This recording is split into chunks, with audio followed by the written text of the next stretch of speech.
if you weren't in that moment and you're just thinking about it, like you would think that, oh my God, I'm dreading that experience. Hey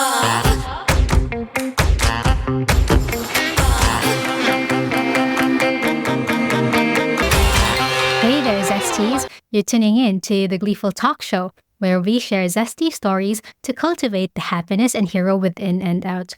On the show, we talk about personal development and experiences, society, and culture. So if these are the topics that you're interested in, then please stay tuned. Yes, Zesties, it's another fortnight. How are you doing? Whichever part you are in the world, I hope you're doing well.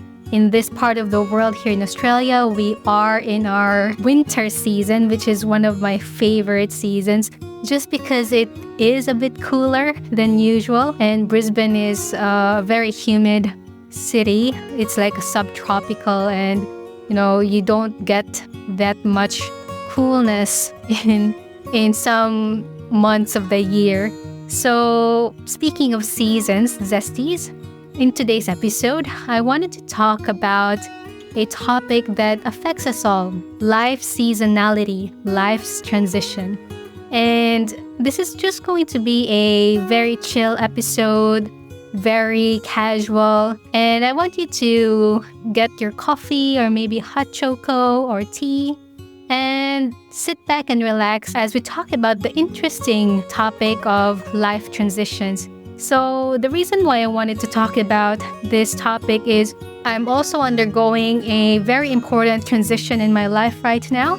And transitions, they don't come every day, right?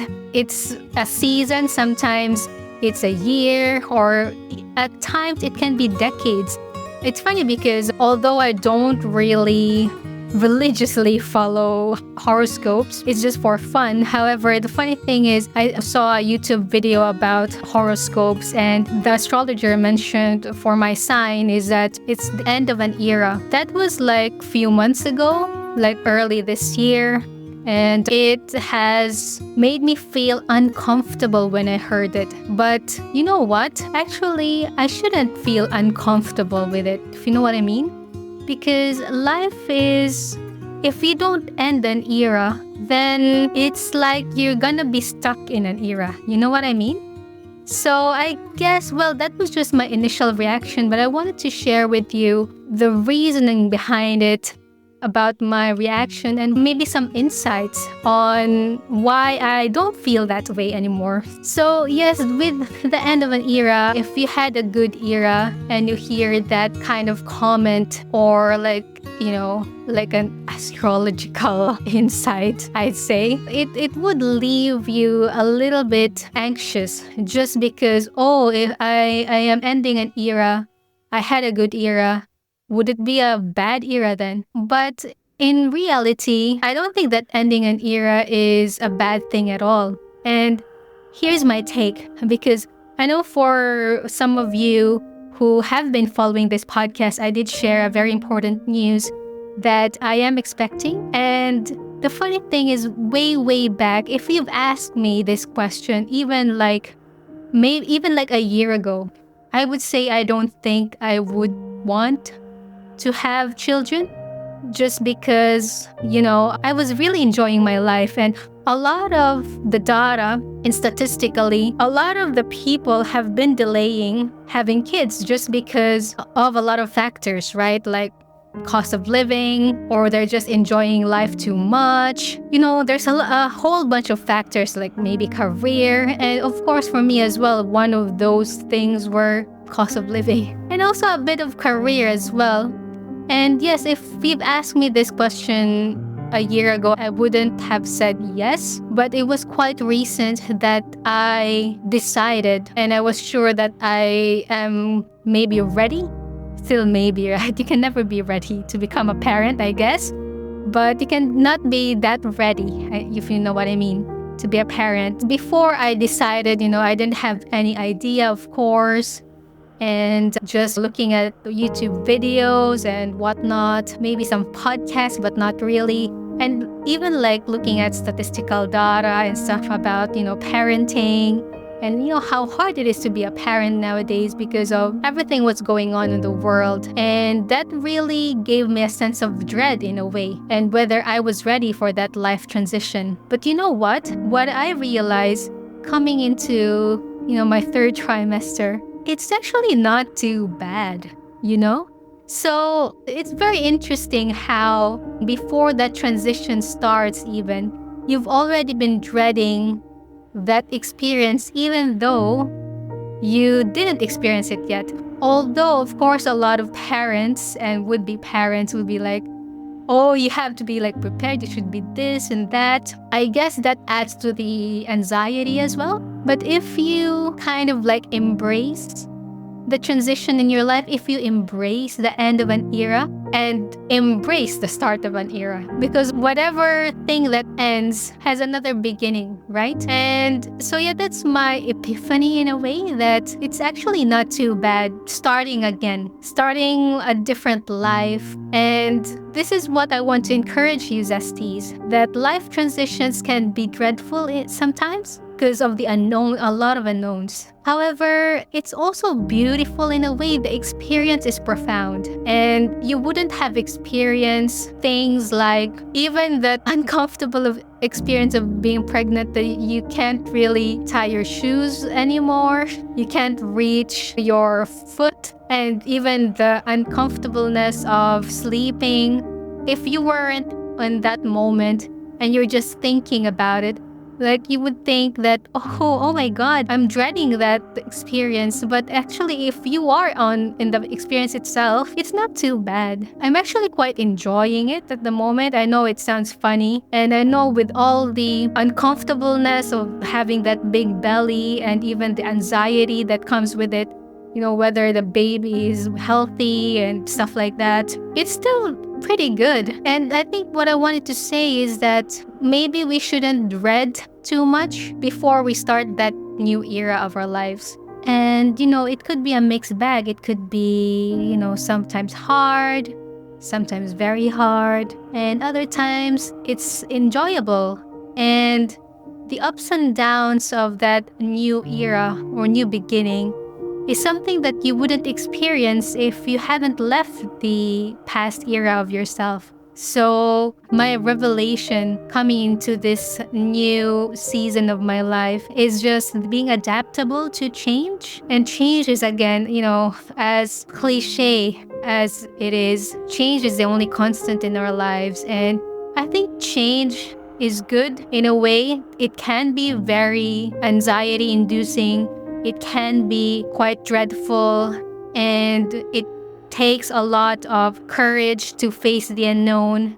But that's life, right? I mean, you can't just escape life just because you're fearful of it. You can't just avoid the plane because you're dreading flying because of the, what the plane crashes news is around the world, and not travel. So I guess I would have to say is to embrace the ups and downs of life, as cliche as it sounds, but it's cliche because it is what it is. And my realization now is that I think that for you to be able to have a much more enjoyable transition in life is to choose wisely which life transition you want to take. For example, if you know that you are not ready to become a parent, then be responsible, right?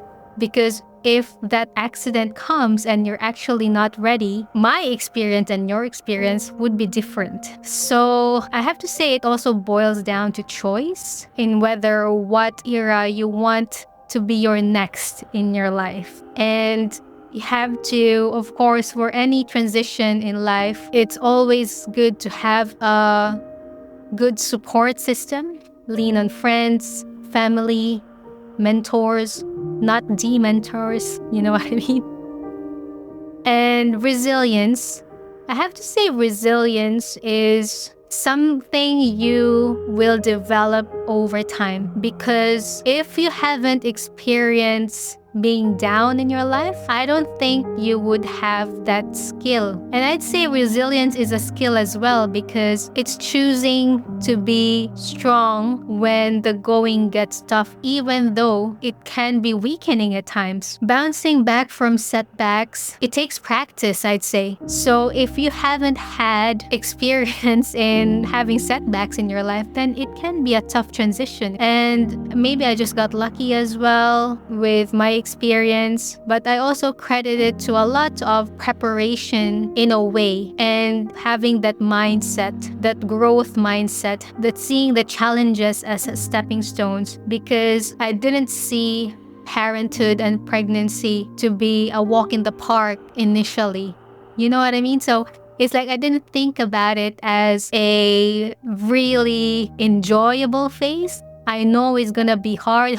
That's what my mindset was. And I kind of prepared myself a little bit. But again, I said you can never be prepared enough, right? For whatever life throws at you. But at least you are kind of embracing that challenge. And when the actual experience comes, then you would say, oh, it wasn't too bad. And I'm hoping that I'm still gonna enjoy the rest of the 3 months in the pregnancy, and I'm still hoping and praying that the delivery and motherhood will be, not that say enjoyable, but will be bearable, because based on the horror stories that people say, right, about parenthood, you always just hear parents whine. That's one of the things also that delayed my choice in parenthood, because I always just hear parents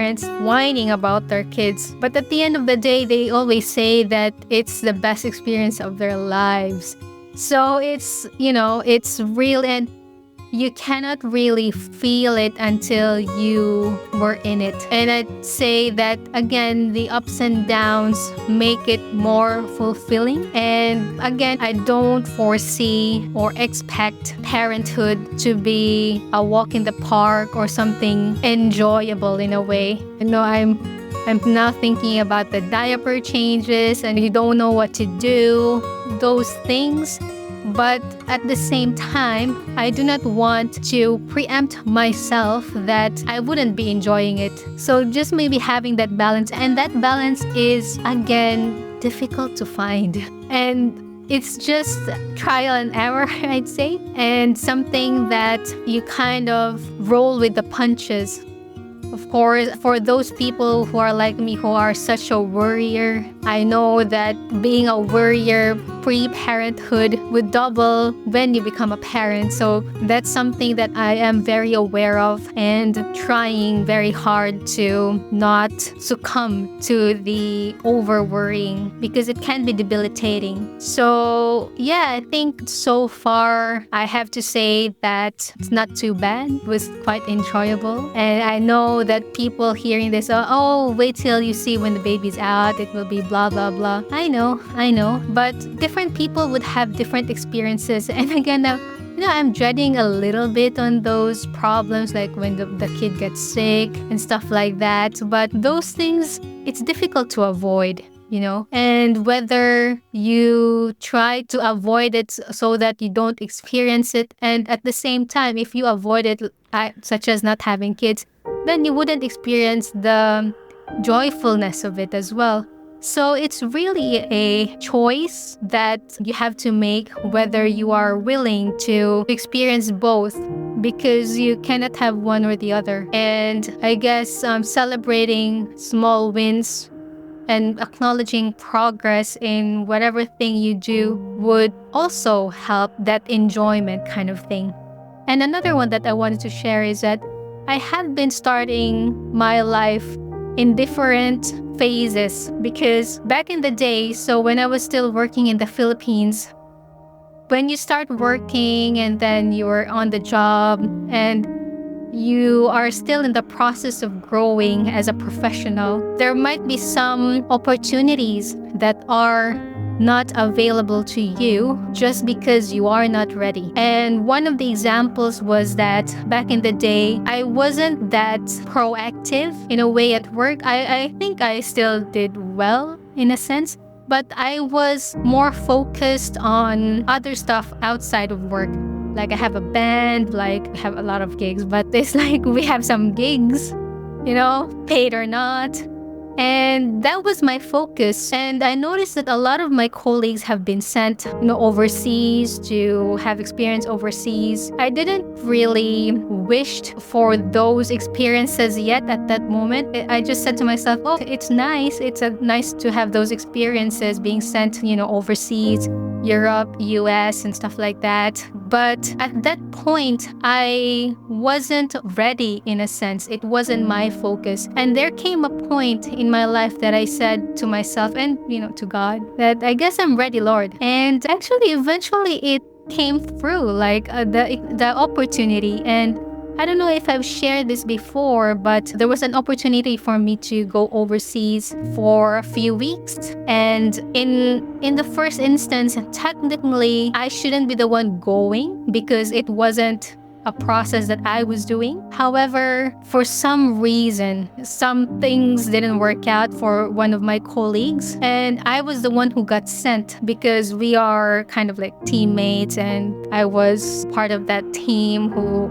also looks after that team. So I was the one who was sent, and I guess that was my answer. And that was me embracing that transition from being that band-focused accountant, I'd say, and to a much more career-driven woman. And from there on, kind of like propelled me to be more career-driven, results-driven, career-oriented. It went for a while, and then another change in the season of my life where I got into a breakup. And it was not a good breakup, but it was necessary, I have to say. And eventually I was like, I guess I'm ready to move on to a different phase in my life, a different, transition to a different Glee, like a Glee 2.0. And that's when I actually met my then husband now. So as you can see, life has its mysteries, life has its surprises. But if you live life well and take the opportunities and be mindful of your choices, then it's not actually a mystery in a way, but more of a timing kind of thing.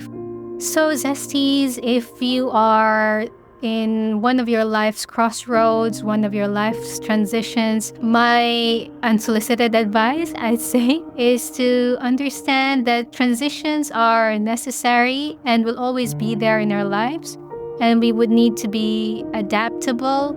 In a sense, there is superpower in adaptability. And I encourage you to view these types of transitions as opportunities rather than obstacles. And for practical strategies, I would say self-reflection is quite important. Celebrating small wins, a shift in mindset, and having that support system with whichever group of people that you resonate with. And I hope that you Zesties kind of reflected on this episode as I have while making this episode about life's transitions. And even now, there are not only this transition, sometimes a transition comes two at a time as well. So it's not easy to be in a transition phase. It's not easy to face crossroads, but understand that it is part of life. And the easier way is actually to embrace it and adapt to it. So Zesties, thank you so much for listening to this episode, a very chill and sit-down episode. I hope I kind of helped in a way in soothing or comforting you on your life's transitions. Thank you so much, Zesties, for your time. And if you enjoyed this episode and would like to have more episodes like this, please do share your feedback, rate the podcast, email gleefultalkshow@gmail.com, and follow us on Instagram, Facebook, and Spotify, Apple Podcasts. Also, if you really enjoy the podcast, please do share it to your friends and social media because it will help the podcast a lot. And if you'd like to support more the podcast, please do visit the episode notes down below where you can share a cup of beverage or two. And I would really personally want to thank our patrons who are sending those donations every month. Thank you so much for sharing your blessings to the podcast. You are the people that helped me keep going in this journey. Thank you so much, and I'll see you next time.